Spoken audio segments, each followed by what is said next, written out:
Welcome to the LowCarbUSA podcast, where we seek to inspire you to help us build this community. I'm Doug Reynolds. And this is Pam Devine. So today we've got Dr. Erin Bellamy with us. Welcome to the show, Erin. Thank you. Yeah, it's really exciting to be here. So we kind of knew about Erin and the work that she was doing before, but we were over in London a couple of months ago at the PHC conference and kind of standing in the hotel in the lobby like the evening before, Erin actually came up to me and I didn't recognize her at all. And I think it's because your hair is up like it is now. And the only pictures I had of you were with your hair down. So I literally didn't even recognize you. But I don't know, we ended up being sat next to each other at that dinner the night before. We were at a table at the expo during the event next to each other. And I think one of us or both of us said towards the end of it, it was like we've known each other all our lives sort of stuff. We just clicked. So we both really, really wanted to get you on to a podcast here to talk about your work. And so here we are. I know Pam's got a lot of stuff that she wanted to be asking you, so maybe we can start with her questions. Yeah, and when Doug said he didn't recognize you, he'd been working with you in the past, approving your accreditation for the Society of Metabolic Health Practitioners. So I just wanted to go quickly. Erin is an accredited metabolic health practitioner. She is a clinical psychologist in metabolic psychiatry and a researcher. So she's just completed her PhD, and we'll get into the topic in your thesis if you would like coming up. And I think maybe let's go back a little bit to the beginning, Erin, of how did you get into this and where did you start? Did you start personally or did you get into it specifically for your field? Mm-hmm. Yeah, I love this. And I'm pretty sure that I have probably told this story a million times, but I don't think I'll ever tire of saying it. So if anybody's listening and they're like, oh my God, I've heard this 5 times already, I'm sorry. But yeah, so if we go back to 2013, 2014, I was working in a psychiatric inpatient unit, so where people go when they're really, really unwell and they stay for a period of time in London. And my goal had always to be a psychologist. I wanted to help people and I wanted to use talk therapies to help people to feel better. And at the time, I was kind of researching diets. I had always had an interest in nutrition and diets. My master's and my undergrad research, the focus had been on eating disorders. So I always had an interest in that. At the same time, I think that interest stemmed from the fact that when I was younger, I was really, really overweight. I was the 4-year-old that was really, really big. I always turned to food for comfort. So thankfully I didn't get teased too much, but weight was really a problem for me. And so I had tried like every diet in the book. And then when I think it was like the New Atkins for a New You book came out, I was like, oh, cool, here's another one. Like, what are we going to do this week? And so I started doing it myself. And I felt really, really good, even though the information was the complete opposite of what I'd been told to do. And so I started feeling good, and I was looking at, the patients that I was working with who all had, or a lot of them had type 2 diabetes, abnormal blood sugar levels. It's like, I wonder, if this nutritional approach can help.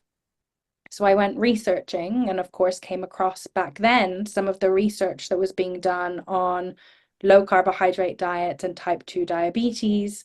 I came across, all of those early pioneers in the area, including yourselves. Checked out all those conferences like LowCarbUSA and so on, and saw what was happening in the States, but not much was happening in the UK. Anyway, to kind of cut a long story short, or to bring it back around, I was looking then, I saw that there was a connection between the nutritional approach for type 2 diabetes. I thought, okay, well, that's pretty cool. And then I thought, okay, well, is there some research to support the fact that it might help their mental health? Because I feel pretty good. I feel, things are improving for me and I don't have a mental health condition. And I saw this one study from 1965, I think I've said it a million times, where it took the ketogenic diet and looked at a group of people who had schizophrenia, and put them on a ketogenic diet, and their mental health symptoms improved. And then when they introduced the standard diet, some of their symptoms came back. And from there, that was me sitting in my room at home reading this paper. That was pretty much the that was the spark that kind of took me on this journey and made me want to do my PhD in this area, looking at ketogenic diets and mental health, because there wasn't any research and nothing had been done since 1965. And so, yeah, so I kind of came at it from a personal perspective, but then I became curious as to how it could help within, the clinical sphere, for people with mental health conditions. And then I was able to kind of pull the whole lot together. That's fabulous. And I think it speaks to a lot of people's journeys where they kind of started looking at for themselves. Like, I think it was Prof. Noakes, who was one of those early pioneers that you probably came across, Professor Tim Noakes. He also came across the New Atkins for the new book and said, wait a minute, is this something I should look at? Let me just see what it says. It's probably wrong because it's, all the opposite stuff. And then he turned into tearing the pages out of his book and saying, I was wrong. But isn't it fascinating that there was studies being done in 1965, but nothing had been done since. But since you started, the whole field has just catapulted. Yeah.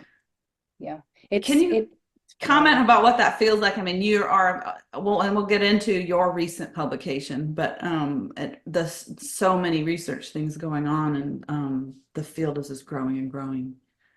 Yeah. I mean, I'm ecstatic because it means I have a career for my life. But I'm also so surprised. I don't really know why I am surprised, because the area of mental health and the area of psychiatry has been so underfunded for decades. And and then now all of a sudden there's this renewed interest in it. It's just mind-boggling to me that, like, we actually are building a little bit of momentum and we might actually get somewhere. It blows my mind, because if I think back to, I started my PhD in 2016, and I felt like I was on my own. I know now that, like, Ian Campbell was in Edinburgh doing his PhD thinking he was on his own, and Dr. Shivani Sethi was in California. I think she had just started her pilot trial in like 2016, but she probably felt like she was on her own. And this is pre-COVID. This is a long time ago. Like Zoom, I'm pretty sure didn't exist. We didn't do video calls. So if you wanted to communicate with somebody, it would have to be by email or maybe by phone, or like, I don't know, like a Facebook connection. So, it was really quite difficult to get to know who was out there doing these types of things. And people weren't really. The focus was on type 2 diabetes and not so much mental health. So I felt like I was in my silo. And then as each year progressed, because I did my PhD part-time, I did it over 7 years. And I was listening to podcasts every day and reading research papers and kind of looking at the field. And I could see people were starting to take an interest in mental health, but really since like 2020, kind of since the Metabolic Mind started and Bazuki Group has come along and Dr. Ian Campbell started talking about his work and so on, now it's really escalated. And it is just such a fantastic feeling to have everybody kind of pull together in a group to say, we've been doing this, we think there's something here, let's collaborate and see, like what we can do and what we can find to help people feel better. And I'm just so pleased to be part of it, because I did it for so long on my own. I'm just glad now there's like a group of people that have like shared minds, I suppose, in that regard. Absolutely. And it just, what we've been trying to do since 2016 is bring people together and to learn, but we didn't actually realize what was going to happen when they did come together and collaborate. And I think you're finding that as you meet somebody here and meet someone there, and then there's collaboration, there's a somebody to bounce ideas off of. What were you working on a few years ago? This is what I was working on a few years ago. This is what we found, and it's incredible. I know, like, for us in 2017 or 18, I forget, with George Eade was the first one that we not the first one, but the first psychiatrist that we had speak at our conference. She was introduced to us, and the aha moment of her talking about Alzheimer's specifically then. So this is neurological and mental health. So, which I think people get a little bit confused about, whether is it mental health or is it neurological or is it both? And is it metabolic or is it all these other things that they like to talk about Alzheimer's? But I think, like, the aha moment when I first heard her say Alzheimer's is type 3 diabetes, or has been called type 3 diabetes, is like, oh, this is a brain metabolism problem, and not a physiological problem like people have been talking about. Can diet and nutrition help? And talking about how cognitive decline started decades earlier than really big signs are seen. And do you think that happens with earlier, like you're studying depression, and then you're talking about the studies on schizophrenia, and there's a lot out there right now about bipolar. Do you think there are signs and symptoms of these earlier on, like on Alzheimer's, like there's some kind of metabolism signal that maybe people could pick up on earlier? Or what are you seeing in your research and your...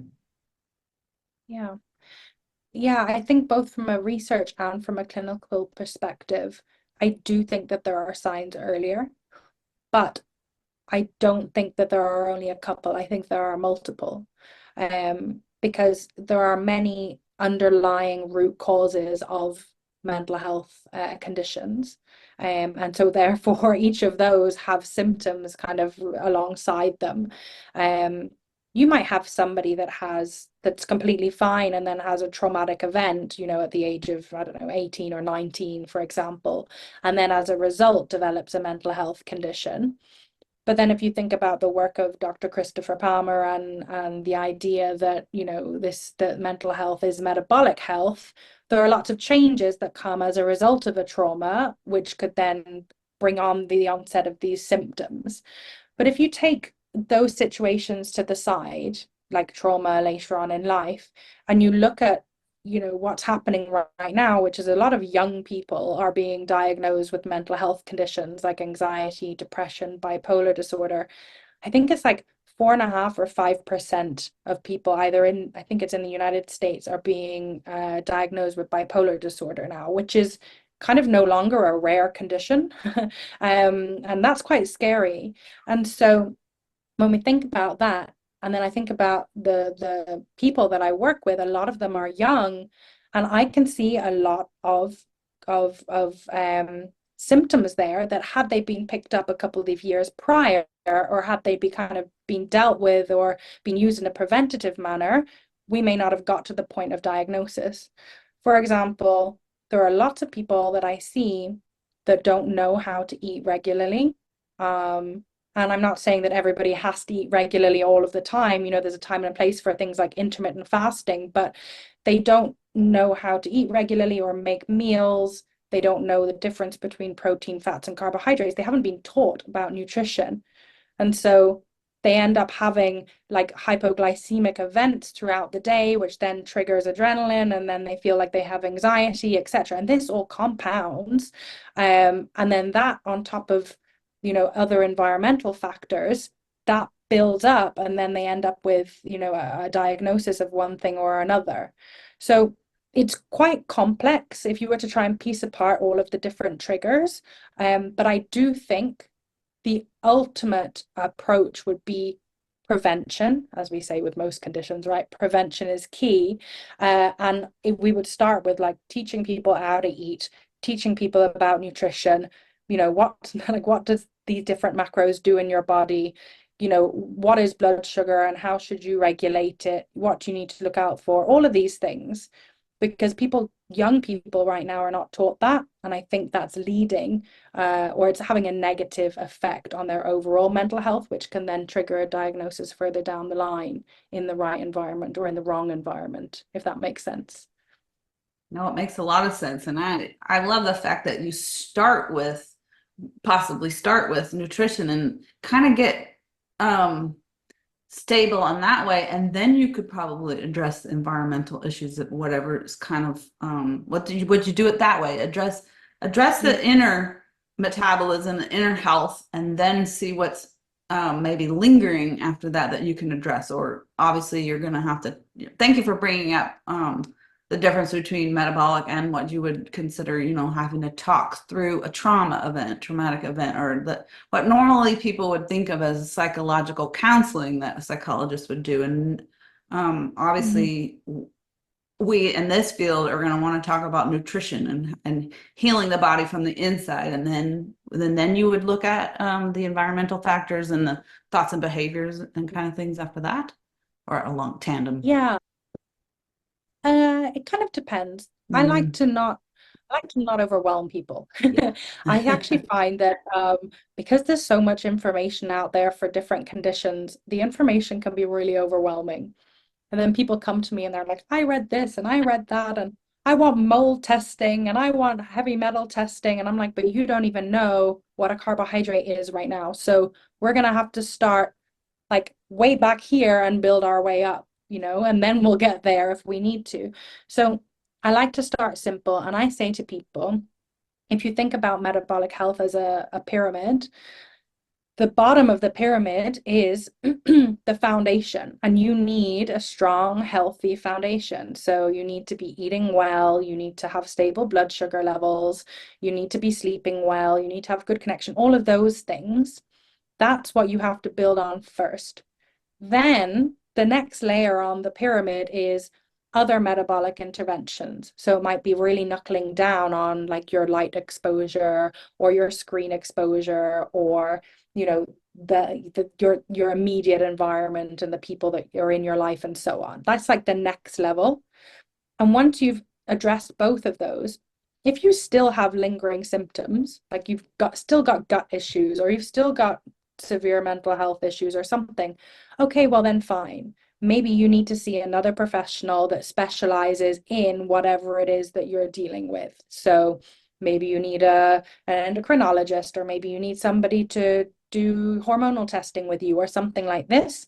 But there's no point doing that until you have completely fixed and solidified that metabolic health foundation with your nutrition and with these other metabolic health interventions. Because it's almost like you're putting water in a bucket that has holes in the bottom. You're putting in mental health medications, which can be helpful in the short term, don't get me wrong, but long term, you're putting in these medications to help someone, and you're putting in these talk therapies to help someone. But if they have these holes in their bucket, you're not going to feel better, and you're not going to get better until you're metabolically sound. And actually, to kind of back that up, I have found, and some other clinicians have found, once you have somebody on a ketogenic diet for a while and they're starting to feel that kind of buffer, that kind of sense, that zen feeling and that sense of calm, they then feel like if something comes their way, like a trigger or something like this that previously would have set them off and made them anxious or made them panic or made them, want to kind of draw away from that thing, they're actually able to access the tools that they were taught previously with cognitive behavioral therapy or other therapies and apply them in the manner that previously they wouldn't have, because they have these tools, they just don't have the time to choose the tool for the situation and apply it. But it seems like through nutritional ketosis, people seem to have a bit more buffer space and they're able to do that. So actually then the talk therapies start to work because that metabolic health is sound and they have that buffer space. Does that make sense? Maybe I'm just kind of spouting off here, No, but I love that. In fact, I actually watched somebody interviewing somebody yesterday who told a story about, or maybe I was reading it. He had this severe debilitating fear of bees and wasps. And once he got into ketosis and he was healing his metabolic health and his a lot of his symptoms were improving with anxiety and other things, unexpectedly he'd been outside and came across a bee, and he wasn't terrified, like paralyzed, terrified from this bee. And I was like, that's really pretty profound. And so could you go back a little bit, maybe explain what theoretically what might be happening on the inside if somebody is healing metabolically and eating well and fueling their body? How is it that now all of a sudden they don't have this anxiety and they have this buffer? Like, explain to somebody who might be listening who might not have been hearing how this could help somebody's anxiety and mood. Like, are there physiologic changes? Are there hormonal changes? Things like that. Yeah, there's a lot going on. And I Mhm. mean, when I was doing my PhD research and I was looking at like the mechanisms of how it might work, I think I might have said this to you when we met at PHC. I was like, I came up with like 52 mechanisms of depression, and then 52 mechanisms by which the ketones that you create when you get into a ketogenic state offset those 52 mechanisms of depression. And so I stopped after 52 because it wasn't my research project to go looking for these mechanisms. And then also, then if I get 100 mechanisms, what are we going to do? It's going to take 100 years to look at every single mechanism to see how this is working. So going back to what you were saying about like anxiety and things, there are lots of underlying mechanisms at play when you start restricting carbohydrates and moving on into a ketogenic state. The really cool thing about ketones is they have lots of different roles. One of them is they're anti-inflammatory. Another one is that they are anxiolytic, or in other words, they reduce anxiety in the body. And so when we think of anxiety or people who are anxious, I think that that is the number one thing that's happening. The more of those ketones that you make by moving into ketosis and by restricting carbohydrates and moving into ketosis, the more of those ketones you're going to make. And each of those ketones has low anxiety lowering properties, which means if you've got them circulating, they're going to produce that kind of buffer space that I was talking about between the trigger or the situation and then your reaction. Because so often something happens and we react straight away. We don't take a breath to kind of think about, well, we try to think about the logical thing to do. But if it's a bee, you're going to be standing up and running away pretty quickly. Okay. But that's what's happening there. Those ketones have anxiolytic properties. They help to reduce your overall anxiety levels. I'm sure there are plenty of other things going on as well that are helping to keep things calm and more settled. But I would put my money on the fact that that is a key contributor there. So if somebody's starting a ketogenic diet for their anxiety, once those ketones get up to 0.8 or so, when you test on a keto mojo meter or test in the blood, that's when they should start seeing a little bit of relief. And it seems to happen quite quickly, within a couple of weeks.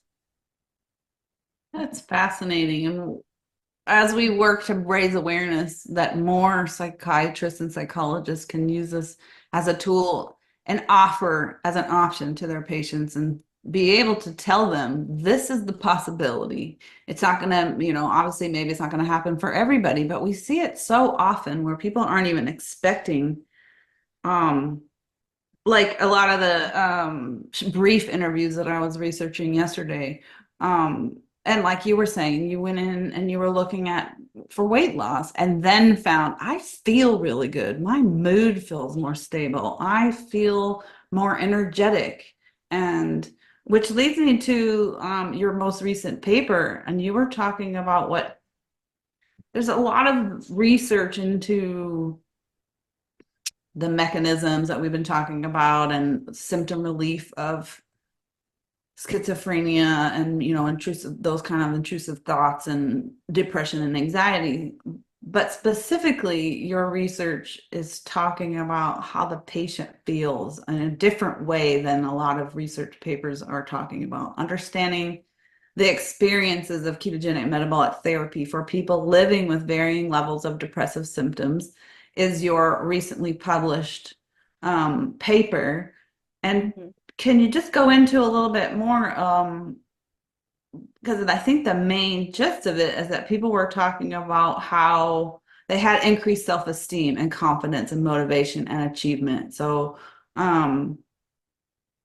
those specifics about not feeling so depressed and in a dark place are what you were able to pull out and discuss. Yeah. So, I didn't think that this paper was gonna, well, I was hoping that it was going to be well received, of course. But I didn't think it would be as well received as it was. I was surprised. And I think the reason for that is because it is the first paper to kind of look at what we call qualitative data, which is, quantitative data looks at numbers and gives you percentages, like 80% of people could adhere to the diet, or 65%, achieved remission. But qualitative deals with understanding the individual's experience of something. So like, what in their words, was their experience? What did they find difficult? What did they find easy? And so on. And so this was actually a small study, as there was just a little bit of an add-on to my main PhD research, which was like a randomized control trial, very big numbers and quantitative data. But from that, what I did was I took a small group of people who had been following the ketogenic diet, and I broke them into, or they were already broken into, two groups. One group was people who had higher levels of depressive symptoms. So I used a scale, like a scale that's used often in psychology to measure that. And then another group of people that, quote unquote, didn't have any depressive symptoms and would be kind of healthy, or kind of in line with the general population. And I took them after they'd followed the ketogenic diet for about 12 weeks. And I said, okay, I want to have an interview with you. I want to ask you a couple questions about your experience. And this is 2017, 2018, before the keto diet even hit mainstream media, before like keto products even existed. Like, people, yeah, it wasn't as easy as I think maybe it is today. And so I asked them, like, how did you find it? Did you find it difficult? Did you find it easy? What changed for you? And I was really surprised, because I thought that it would be more difficult for people who had more depressive symptoms or depression. I thought it would be more difficult for them to stay on the ketogenic diet compared to the people who did not, or who were healthy. And I was wrong. Actually, the people who had more depressive symptoms found it easier to stick to the diet, because they were, I assume, seeing some benefits to it, compared to the people who were healthy, who saw improvements, but it wasn't groundbreaking for them because they didn't have a ways to go. So that was really interesting to me. I then found, there was all the physical improvements, like reduction in weight, less hunger and cravings, less pain medication they were taking, improved sleep, acne, energy, all of those things that we know. But psychologically, increased self-esteem, increased motivation, increased positive outlook on life. And the most incredible individual that I spoke to, actually, and I think this kind of sums it up, is one person prior to the program. He had said in the interview, he said, at the beginning, I didn't have any get up and go. Like, I kind of just didn't really know what I was getting up in the morning for.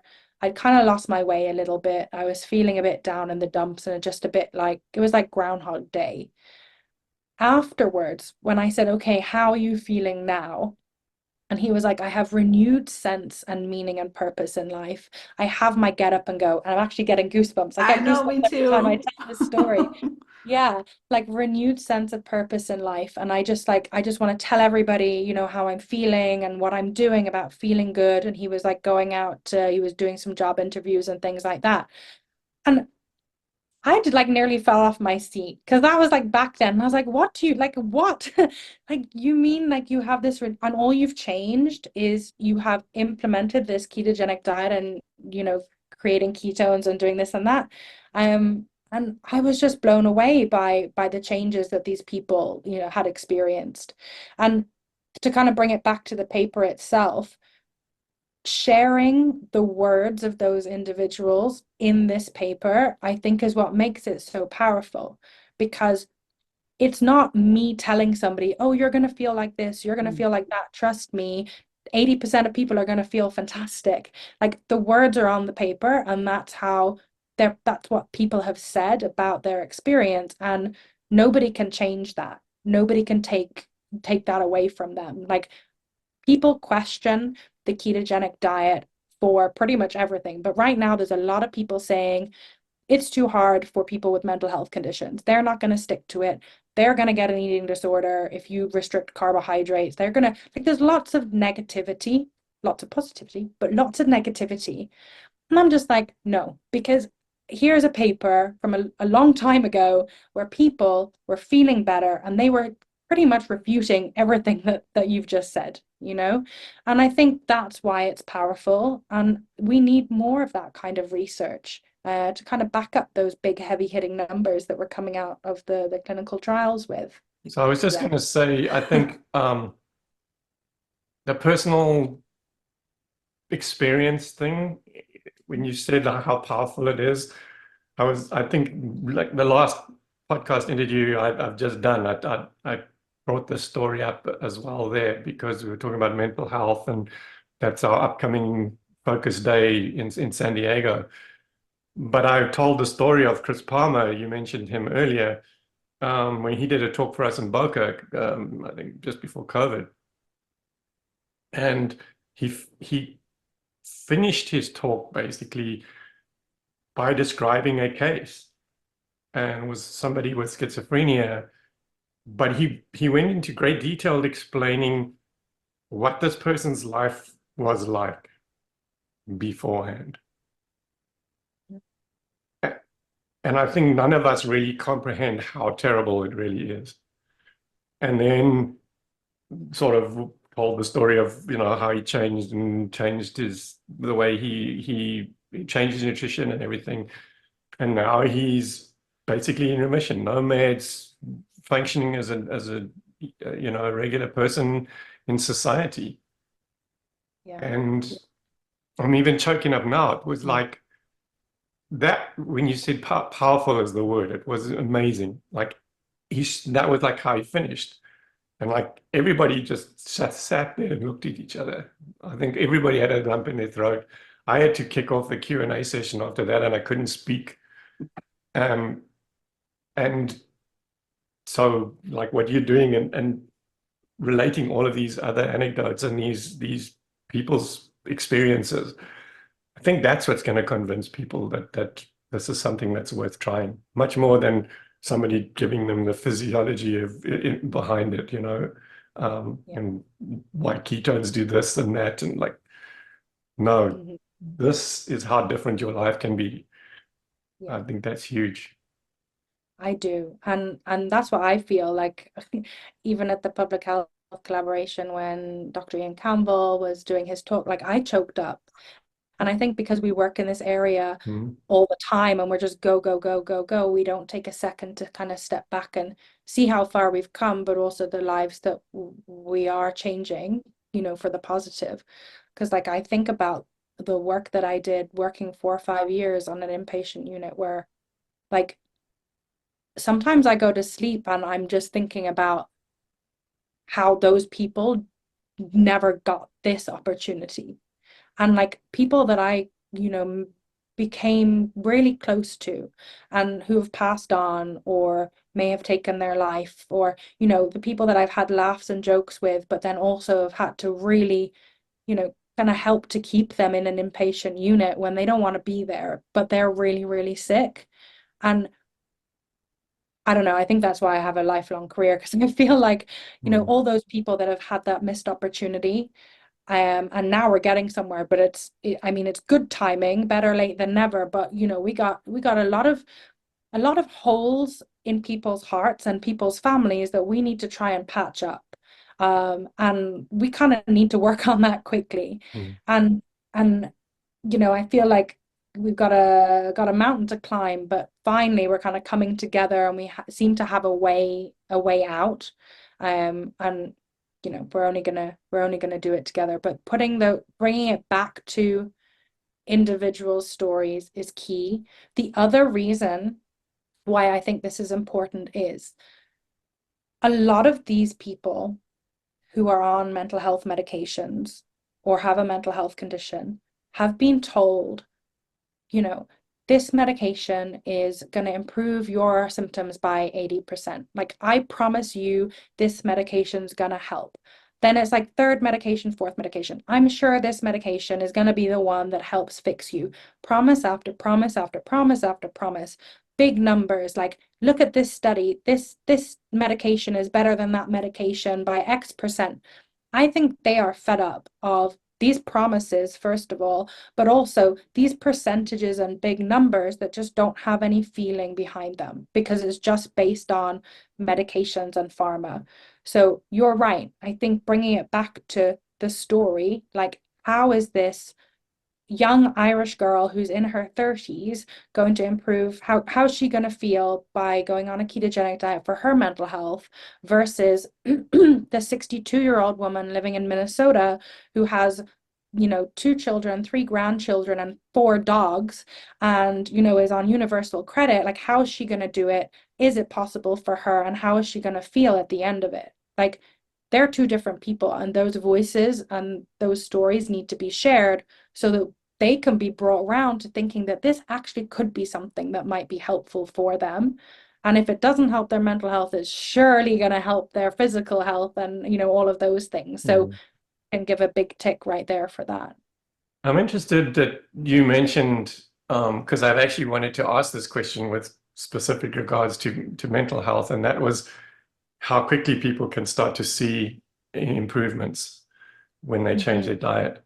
Because then, you know, like with type 2 diabetes, for instance, I mean, you know, physicians like Eric Westman, when they put the patient on this protocols, like, immediately they halve their medications, and then often within a week they're off everything. It happens that fast. And I was interested to hear, it sounds like you're saying that for a lot of things anyway in the mental health space, that it can be maybe not complete reversal or healing, but they can at least start to see differences like really, really quickly. And that's also useful, because then you can at least say to people, try it for a week. And you know, if you don't see any differences and you don't feel different, then maybe we look at something else. But yeah, I tend to say, so the way I approach it with people is I say a bit longer than a week. I say 12 weeks, because this is what seems to be consistent in like the literature and then also with other clinicians. But 3 months out of your life is not that long, right? And so I say that, and it takes maybe a couple weeks, depending on the individual, it takes them maybe a couple weeks to kind of slowly get down and into ketosis. But then once they're in ketosis and they're producing ketones, it does vary person to person, depending on like what medications they're on and kind of what diagnoses or symptoms that they're dealing with. But some people, it's a little bit of a bell curve in my experience anyway. Some people can see improvements quite quickly. So for anxiety, like I mentioned, I've had some people who, you know, have had that calmness and that buffer come in within 1 or 2 weeks.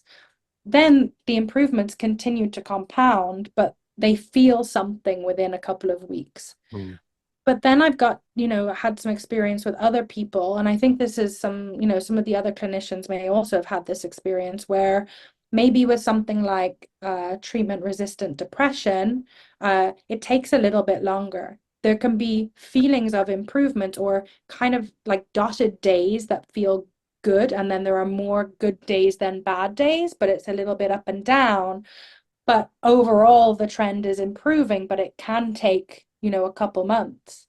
And so that's what I say to people. I say it's on a bell curve. We'll see how you respond. But by the end of 12 weeks, you should be feeling something, you know, should be feeling something, because often people have a combination of, or lots of different symptoms. They might be anxious, maybe there's some OCD tendencies, maybe there's underlying depression.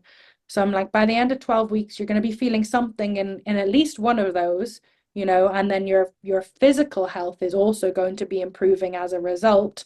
So it's going to be, you know, overall, it should be positive.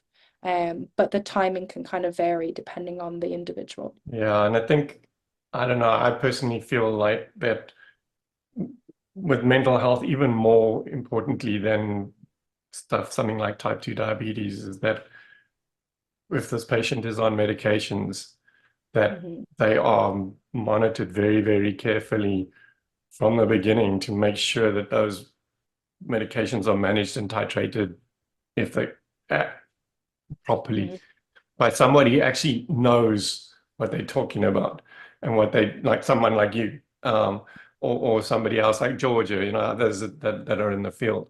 But I think it's critical, and Yeah. you know, it's on us to make sure that people understand that don't just go out and do this yourself, right? That especially if you're on medications, that it is critical that you are monitored by a professional who, not just a psychiatrist or mental health professional, but somebody that is fluent in this conversation, right? That knows about this. Yeah, exactly. And that's what I tell everybody that I work with, because most people that I work with will already have a prescriber or a psychiatrist that's in charge of their care. So when I start working with these people, I say, okay, I'm going to contact, if you're okay with it, I'm going to contact your psychiatrist and I'm going to tell them that this is what we're doing. And I'm going to send them a big bunch of information where they can read more about this and what to expect. And then they have my email contact straight away. And then I tell them that, you know, you can expect, you know, maybe in the first few weeks, you might need a tweak in medication to kind of help with the implementation or with the adaptation. And then maybe in a couple weeks or a couple months' time, you may need an adjustment in medication if suddenly the medication you're on is too strong. Now, I can't change medications because my background is psychology. However, I help people to kind of advocate for themselves in their conversations with their psychiatrists. And I know also what to look out for because of my background working in the inpatient units. I kind of know, you know, I help people to identify the difference between their mental health symptoms, which are chronic and long-standing, compared to new symptoms that might have come on as a result of their medication being too strong and therefore they need a supported taper, or maybe new symptoms that have come on because maybe they're not sleeping or something like this. And so whenever we identify those, then I'll say, okay, you need to go and see your prescriber straight away. You need to have that conversation. Let's do a kind of a run through of what that conversation could look like. And this is what they're likely to say. And then if you're not happy with that, you know, we can think about other ways to approach them.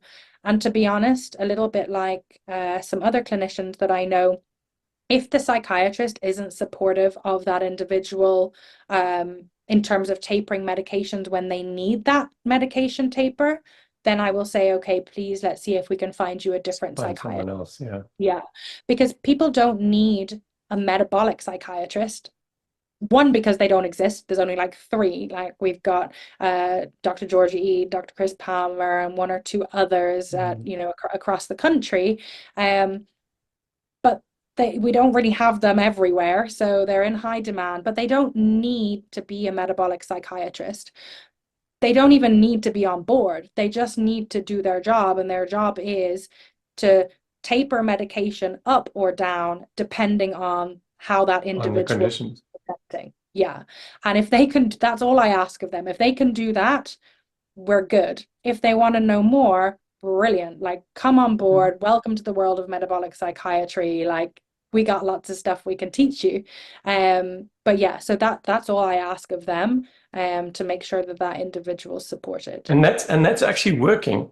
So because I know that this happens in a lot of the other areas where some say, for instance, we keep coming back to type 2 diabetes, but they go back to their doctor and tell them, like, you know, and even if they're working with someone like a health coach or somebody that says you need to go back and speak to your doctor about tapering your medications and that, and the doctor freaks out and tells them you're going to die and you need to stop this immediately and all of that stuff. Do you not get that kind of response from the psychiatrist? Yeah, sometimes. You know, there might be times where somebody is the medication for them is now too strong because the ketogenic diet is working well. And they go for a medication taper down or to have that conversation. And then the psychiatrist in some cases has thought that the medication needs to go up because the way they're presenting is a mental health symptom rather than the medication being too much for them. So there are some situations where that happens. Recently, there's been a real push to understand how to deprescribe medications. And there's a brand new book that came out, the Maudsley Deprescribing Guidelines, around psychiatric drugs and benzodiazepines and so on. And as far as I'm aware, it's a pretty thorough way of informing people how to taper, like psychiatrists, how to taper. The issue is that psychiatrists are taught to give medication and to deprescribe medication, but I don't think that they have ever had much experience with deprescribing medication because it has not everybody gets, some people do, but not everybody gets better. And so though they're taught, they are not comfortable perhaps, or maybe they haven't had that much experience deprescribing. So there's more information coming out that can support them, and I will do my best within my remit, right? It's not my remit to, you know, talk in depth about psychiatric drugs or anything like that, though I know a lot about them, but just to give the information to the psychiatrist and say, listen, like, please check this out. Like, please have a look at these guidelines, or please have a look at this. I get the people that I work with to do an exercise where they write a whole list of their mental health symptoms, and then they write a whole list of their drug side effects, and they look at the difference between the two, and they can take that and say, hi, psychiatrist, this is different to this. I'm experiencing this. That is not a mental health symptom for me. Please, can we have a conversation about what it might be? I think it might be my medication. Can you support me? And then just kind of go from there. But sometimes people have to switch providers. But that's an option. You know, no, it needs to be that they understand that it's necessary. If their provider is not going to support them, then they need to find someone who will.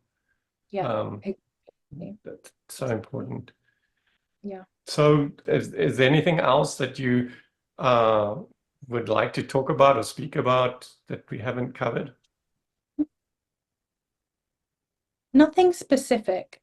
I think just to let people know that, you know, that I work with people in lots of different ways.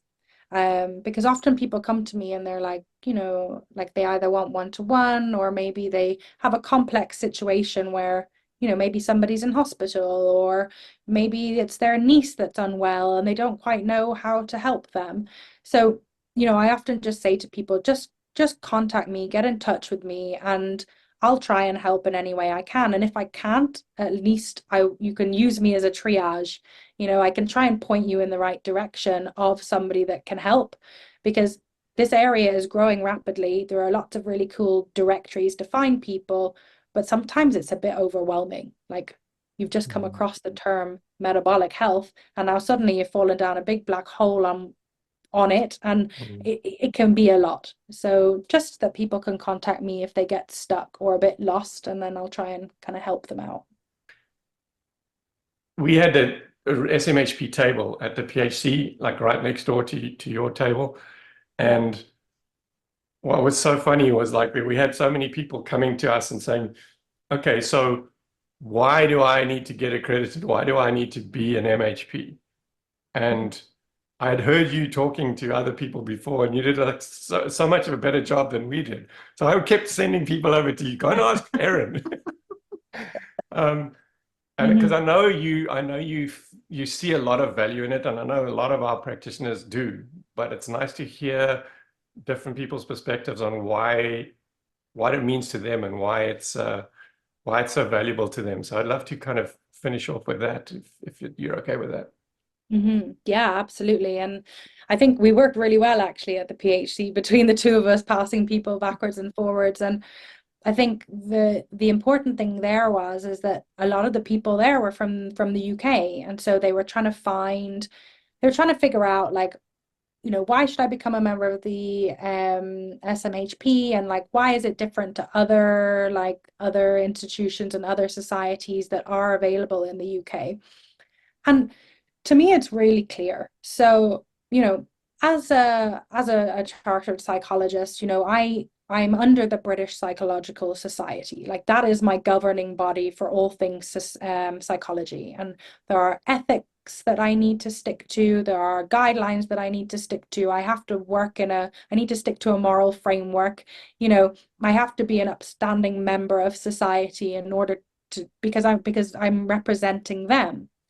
And so when it comes to metabolic health, up until the SMHP was established, there were lots of different people doing different things, and there was no like international consensus of like, what is therapeutic carbohydrate restriction, like what are the do's and don'ts, what are kind of like your ethics and your what is your role and your scope, and what are the ethics that you should stick to, what are the clinical guidelines, where can you go for information to double check that you're doing the right thing.